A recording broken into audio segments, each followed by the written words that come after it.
May I come in, sir? आइए आइए। Good afternoon, sir. Good afternoon, ma'am. Good afternoon, sir. बैठिए। Thank you, sir. अपने बारे में कुछ बताएंगे दिव्या? सर मेरा नाम दिव्या है। मैं हरियाणा के महेंद्रगढ़ डिस्ट्रिक्ट से हूँ। मैंने अपनी स्कूलिंग जवाहर नवोदय विद्यालय से की है। ये जो खिलाड़ियों ने आरोप लगाया है, ये क्या समझते हैं आपके? कुछ बात चल रही है इस तरह की, मीडिया में आ रही है कि ये पॉलिटिकली मोटिवेटेड है क्योंकि यूपी के लोगों का कब्जा हो गया था, जबकि रेसलिंग जो है वो मोस्टली हरियाणा के लोग करते हैं, तो उसमें पॉलिटिकली मोटिवेटेड है या जेन्युइन कंप्लेंट है आपके विचार में? सर अभी खिलाड़ियों ने ऐसा आरोप लगाया है, इसके लिए स्पोर्ट्स मिनिस्ट्री ने मैरी कॉम जी की अध्यक्षता में एक कमेटी बिठाई है, लेकिन जब तक आरोप सिद्ध नहीं हो जाते हम ये नहीं कह सकते कि सर कहाँ फॉल्ट है। तो कुछ भी नहीं कह सकते। Yes sir. चलिए, वेरी गुड, थैंक यू। निम्बी क्या होता है? निम्बी सर निम्बी एक्चुअली मेरे गांव का नाम है। हमारे वहाँ सर पहले नींबू के पेड़ बहुत ज़्यादा थे, तो सर इस वजह से। तो देहात में मैंने देखा है कि गाय आकर के रात को आके गाय खेत चर जाती हैं। जी सर। और लोग पूरी पूरी रात जागते हैं अपने खेत को बचाने के लिए, तो बड़ी भारी समस्या है। तो इसका क्या हल आपको दिखाई देता है? क्या किया जाए? इसके लिए सर दो स्तर पर कार्य किया जा सकता है। एक तो सर जो खेत है उनकी फेंसिंग की जा सकती है, जैसे बाड़ लगाते हैं जिस वजह से। लेकिन सर इसका जो स्थायी सॉल्यूशन है वो ये है कि जितनी भी गायें हैं सर उनके लिए गौशाला बनाई जा सकती हैं, ताकि उनको सर चारे की उपलब्धता हम वहीं करा तो सकें। कौन बनाएगा, कौन चलाएगा? सर इसके लिए तो गवर्नमेंट और एडमिनिस्ट्रेशन को शुरुआत करनी पड़ेगी, उसके बाद सर जो गांव वाले लोग होते हैं वो सहयोग करते हैं। आपको लगता है सरकार गौशाला चला सकती है? सर शुरुआत कर सकती है। अच्छा, खैर, सीरियस फ्रॉड किसको कहते हैं? जैसे ये अभी अडानी का कुछ चल रहा है। Yes sir. सर ये बेसिकली स्टॉक मैनिपुलेशन को लेकर है। अगर इसको सीरियस फ्रॉड कैटेगरी में गिना जाए तो कितनी मात्रा के ऊपर इसको सीरियस फ्रॉड में गिना जाता है? सॉरी सर, टेक्निकली 100 करोड़ के ऊपर हो जाए तो सीरियस फ्रॉड कहते हैं। Okay sir. अभी भारत चीन के साथ जो आबादी के मामले में क्या हुआ कुछ? सर 2024 में भारत सबसे बड़ी जनसंख्या वाला देश बन जाएगा और चाइना की ग्रोथ रेट सर लगातार घट रही है उनकी पॉपुलेशन की। तो जो आबादी है इसकी क्वालिटी को कैसे नापा जाता है? मतलब क्या क्या पैरामीटर्स हैं जिससे बताया जाता है कि भाई इनका जो ओवरऑल हेल्थ है वो अच्छी है? सर इसके लिए ह्यूमन डेवलपमेंट इंडेक्स है। उसके मुख्य आइटम क्या है उसमें? उसमें सर एक तो हेल्थ एंड न्यूट्रिशन है सर, दूसरा सर ईयर्स ऑफ स्कूलिंग मतलब एजुकेशन है, और तीसरा सर क्वालिटी ऑफ लाइफ। तो आपको नेशनल डिजिटल यूनिवर्सिटी के फ़ायदे बताइए। Yes ma'am. और ये बताइए कि उससे नुकसान क्या हो सकता है? मैम नेशनल जो डिजिटल यूनिवर्सिटी है उसका एक फ़ायदा ये है कि मैम इंफ्रास्ट्रक्चर की हमें उतनी ज़रूरत नहीं होगी डेवलप करने की। हम डायरेक्ट ऑनलाइन गैजेट्स के माध्यम से बच्चों को इनरोल कर सकते हैं, पढ़ाई कर सकते हैं। और दूसरा मैम ये होगा कि हम हाइब्रिड एजुकेशन शुरू कर सकते हैं इसके माध्यम से।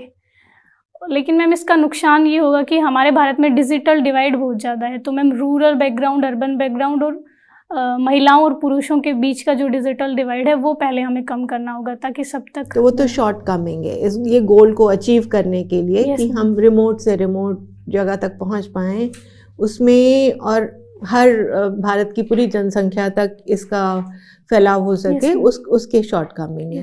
लेकिन इससे क्या ऐसा हो सकता है? जी मैम इससे ये हो सकता है कि पर्सनैलिटी डेवलपमेंट थोड़ा सा मैम बच्चों का कम हो सकता है, क्योंकि जब बच्चे एक क्लास में बैठते हैं तो वहाँ जो सोशलाइजेशन होता है मैम वो शायद हम अगर डिजिटल यूनिवर्सिटी पे पढ़ेंगे तो उसमें थोड़ी कमी आ सकती है। लीडरशिप से आप क्या समझती हैं? मैम लीडरशिप बेसिकली एक ऐसी क्वालिटी होती है जिसमें कोई लीडर मैम भूतकाल का विश्लेषण करके भविष्य की समस्याओं को समझते हुए वर्तमान को एक नई दिशा दे सके। मतलब वो मैम अपने गोल्स को अचीव करने के लिए अपने फॉलोअर्स को अपने साथ ला सके, उसको लीडरशिप क्वालिटी कहते हैं। Very nice, thank you. Thank you ma'am. तो ये बताइए, क्या किसी फादर में भी मदरली क्वालिटीज हो सकती हैं या खाली मदर में ही हो सकती हैं? नहीं सर, फादर में भी मदर की क्वालिटी हो सकती क्या है। होती हैं वो क्वालिटीज? जैसे सर, किसी बच्चे को अपने फैमिली के जो मोरल वैल्यूज़ होते हैं वो सिखाना, क्योंकि सर बच्चे बेसिकली फादर को ऐसे हार्ड पावर की तरह सोचते हैं, तो मुझे लगता है कि चलिए, क्यों बच्चे ज्यादातर मदर से ज्यादा अटैच होते हैं? सर वो एक कारण इसका ये हो सकता है कि जनरली जो माताएं होती हैं वो सॉफ्ट होती हैं, तो ये एक रीज़न हो सकता है। हरियाणा में तो ऐसा नहीं लगता, सब हार्ड है। खैर, अच्छा ये बताइए, तो मान लीजिए आप जिले में हैं, या तो आप एसपी हैं या आप कलेक्टर हैं, दो में से एक तो हो गई, जी जी। वो तो क्लियर हो गया। अब मान लीजिए आप कलेक्टर हैं यस सर।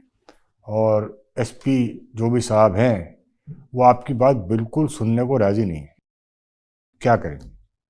सर मैं पहले कोशिश करूंगी कि उनकी क्या समस्याएं हैं, क्यों सर वो मेरा पर्सपेक्ट नहीं समझ रहे हैं या क्यों समझना नहीं चाह रहे हैं। और अगर सर ऐसा नहीं होता है कि वो फिर भी मेरी बात नहीं मान रहे और मुझे एक्शन लेना ज़रूरी है, तो सर मैं उनके खिलाफ एक्शन लूँगी, जो भी मेरे जुरिस्डिक्शन में होगा। तो है ही नहीं जुरिस्डिक्शन, तो आपको मैनेजर का काम करना पड़ेगा। चलो, thank you very much. Okay, thank you sir. तो आपके पिछले इंटरव्यू में कितने नंबर आए थे? सर 180। 180 आए थे, तो बड़े अच्छे नंबर थे, और अब भी इससे ज़्यादा ही आएंगे। और इसमें हिंदी लिटरेचर में नंबर कम रह गए थे? नहीं सर, ऑप्शनल तो मेरा, लेकिन सर मेरा पहला ही अटेम्प्ट था, तो मैं जीएस इतना पढ़ नहीं पाई एक साल में, तो जीएस थोड़ा सा। इस बार तैयारी है? सर इस बार मेंस तो अच्छा हुआ है पिछली बार से। जीएस भी अच्छा हुआ है? यस सर, जीएस तो भी इंटरव्यू तो आपका फिर दोबारा अच्छा होगा। तो जैसे आपने पिछली बार किया था, मुझे लगता है इस बार उससे ज़्यादा ही नंबर आएंगे, क्योंकि एक बार आपको एक्सपीरियंस हो चुका है, आपको कॉन्फिडेंस भी है कि आप ऑलरेडी सर्विस में हो, कोई फ़र्क नहीं पड़ता अगर हो या ना हो। तो मुझे लगता है आप पहले से ज़्यादा बेहतर करेंगे, अपने पॉइज है, सब कुछ ठीक है, बहुत बढ़िया तरीके से आप जवाब दे रहे हैं, सब कुछ अच्छा है।